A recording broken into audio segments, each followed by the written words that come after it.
Hi everyone, welcome back to Farrand on Film. Today we are bringing you our review of Wicked, which might seem a little bit later because it's not in line with the cinema release, but it is in line with its on-demand home viewing release. So you can now rent it for the premium price of 19.99 from places like Apple TV and Sky and all that kind of stuff. Now, we saw it at the cinema. We Mm-hmm. watched it again yesterday Yeah, because you were really keen on watching it again. because I might forget what happens. Yeah. If you've been living under a rock, Wicked is basically the story that was written by Gregory Maguire in the 90s, I believe.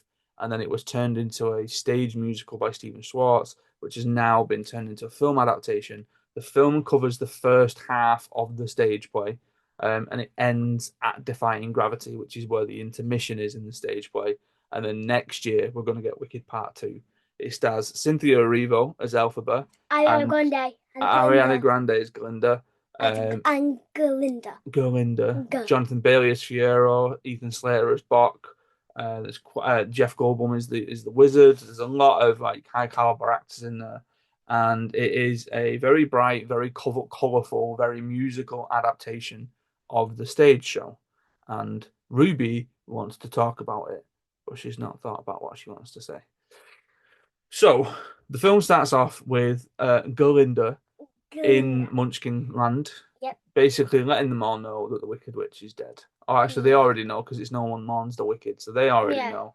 And she's basically talking to them about it, and then she's asked a question, and she gets asked, "Were you friends?" Yeah. And then we're your friends. And then Glinda tells her the story of them being friends. Yeah.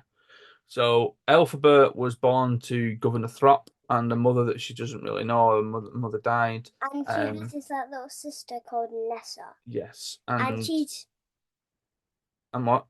Alphabet is Elphaba is green. green. Okay. No, And that's the kind of thing that's different about so Alphaba. it's not. This is normal. Yeah. And Elphaba's mum dies, but it becomes clear at the beginning that Elphaba's mum has been unfaithful and has had an affair with somebody. I Somebody we wonder don't who it is. Do you actually not know who it is? know. Oh, I know who it is. Look, what who? I'm not telling you because it'll be a spoiler for the people who don't know. After this, Maybe. yeah. Because I'm assuming you'll find out in part What two. happens is the mother. So when the father leaves for like a day or something, there's like this guy who comes out of the door, and then they spends time with her. Like, oh no, spending time, and we Spend can't time see with his her. face. You can just see his coat and his hat, and Yes. his hair. That's it. Yes. Can't see his So, face. Watch the film and you can know. You can know. so Think of who this kid is. we then fast forward a little bit and we meet Galinda and they're starting at Shiz University. Yeah. And Madame Morrible decides to put them together Yep, and as roommates. roommates, which naturally is that sort of odd couple relationship, And getting like, them paired up together to basically, and I would suppose end up being friends, but yeah.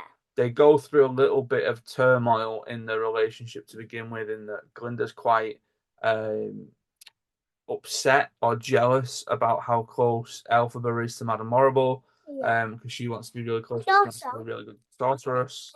beginning, Madame Morabel says to Elphaba that she's gonna give her private lessons without any other students. Yes, because she can see how powerful of a witch she is. Yes, and she's Um, really powerful. She which can break things because she broke the door, didn't she? yeah, she seems Very considerably more strong and powerful than powerful. everyone else. And a bit of a subplot that's running around it is the mistreatment of animals in Mm. Oz. So like Dr. Dillmond is a goat who teaches at the university.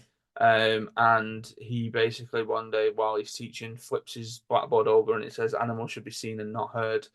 And then And it basically he gets starts fired, this. He does get fired at some which is point. really sad. And Elphaba's trying to stop them Yeah, so because that's evil teacher who tries to help Nessa, but she doesn't mhm. need help. She's fine. And Elphaba wants to get in contact with a wizard to see that if the wizard can do anything about it and to Yeah. stop it from happening. And also at Um, the beginning, um, a dad, Elphaba's dad says, "Take care of Nessa," but the evil teacher takes care of Nessa. She doesn't need help. yeah. Don't need So help. along the way we meet Bok and we meet Fiero, and then some of the sort of key And set his horse. pieces and his horse. Some of the key set pieces in the film are things like the Wizard and I, when Elphaba's singing and wanting to prepare to meet the wizard. Um, Fiero singing Dancing Through Life, which is really good. It's quite an interesting set piece on how they've done it, in that they've got like a rotating and revolving bookcase that goes around. I was quite surprised at how much of the effects were done practically. In that, even I expected the train to be CGI, but it's not. They actually built the train, and the train moves on a real track and stuff. Yeah, and they built a lot of the sets and stuff like that. They built the train. Yeah, the train's real. And they built a lot of the sets and stuff, rather than using CGI, which I quite like. And then one of the sort of key ones, but it's a bit weird, and I'm intrigued to go back and see how much of this is in the stage play. Is the Oz Ball? What's it called? The audience, I think. Aussie who? Audience, I think. Yeah, it's called. There's a dance. Yeah, there's like a dance. Right. And then Elphaba and Glinda. Purposely, Glinda set her up to go wearing a witch's hat. Yes. And she's the Wicked Witch. Yeah, and they do a bit of a weird dance, which is the bit that I was a bit like, it's a bit weird. Yeah, it's like chicken moves and weird stuff. Yeah, and then when they go home and they become best friends, they just sing Dancing Through Life again, don't they? Yeah. And then when they do the dance, they sing Dancing Through Life, like. Yeah, because then Popular happens. Yeah. Where Glinda sort of promises that she's going to make. She promises that she's going to make Elphaba popular. Yes, and do that sort of trope of giving them a makeover and stuff like that. Yeah. And then when we end up getting towards, the wizard. The wizard. It sort of nice. It takes a while to get to that point, but it nicely sets up where we're going to go for part 2. In that there are going to be a lot of things to do with the wizard's need for Elphaba, what he wants her to do, how Madame Morrible now fits into that, because she has a bit of a turn towards the end of that, where Glinda fits into that, because Madame Morrible, I think, is being a bit manipulative. Yeah, she's to Glinda. But she hugged Glinda at the end, knowing that Glinda wants to be respected by Madame Morrible, so I think she's going to use her a little bit. Yeah. And then obviously defying gravity is the big sort of end point. But the wizard doesn't have any powers. He has like this big face and he controls it. Mm-hmm. And he doesn't have any power. So he's a bit of a fraud and he's a bit of a fake. And he's not really a wizard. He just called himself a wizard to trick people. He needs Elphaba for a magic. Yeah, he's using Elphaba for power. He is, yeah. Who would do that? No one. So not to spoil too much of the film, although we've mentioned a couple of things. What are you going to give it out of 10? Should I just not be surprised and know that you're going to give it 10 out of 10? Yeah. I am the girl. I should get a reward for being the girl that gives everything a 10 out of 10. No, I don't think that's a good thing. I would give it a trophy or something. I'd give it 8. There were a couple of things that didn't quite work for me. Like the dance sequence didn't quite work. Considering that it is only half of the stage play, I am quite intrigued to see what was sort of added in and what was extra. But it's been a while since I've seen the stage play. Are you looking forward to part 2? Me? Yeah? Yeah. Which you've only got to wait till November for, I think. So towards the end of the year, around about the same time, you'll get it again.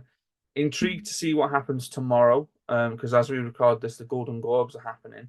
And the film is nominated for a couple of Golden Globes, and then that's then going to lead into the Oscar nominations, whether or not anyone wins, whether Cynthia Erivo or Ariana Grande win, whether the film wins the Best Musical Comedy, whether it wins the Box Office Achievement one, and then where that then stands for Oscar nominations moving forward. I'm going to Grandad today for 3 nights.